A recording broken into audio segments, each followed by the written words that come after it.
بسم اللہ الرحمن الرحیم۔ میرے محترم سامعین و ناظرین، آج جو میں آپ کی خدمت میں مسئلہ پیش کر رہا ہوں وہ یہ ہے کہ روزہ کا فدیہ کون لوگ دے سکتے ہیں؟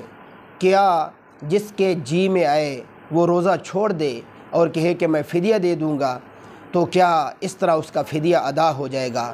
تو یہ بات توجہ سے سننی ہے کہ میرے محترم سامعین و ناظرین، روزہ کا فدیہ صرف دو بندے دے سکتے ہیں، ایک شیخ فانی اور ایک مریض۔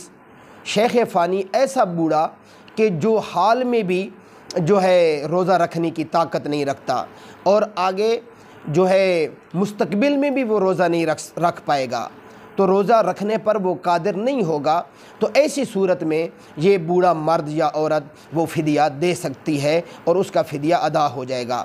اور دوسرے نمبر پر مریض، ایسا مریض جو حال میں بھی ٹھیک نہیں ہو سکتا اور مستقبل میں بھی اس کے ٹھیک ہونے کے کوئی چانسز موجود نہیں ہے، تو ایسی صورت میں یہ مریض بندہ بھی فدیہ دے سکتا ہے۔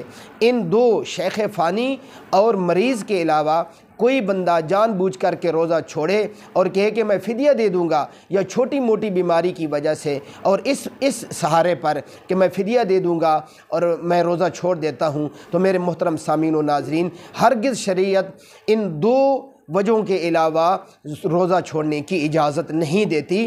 اللہ مجھے اور آپ کو عمل کرنے کی توفیق عطا فرمائے۔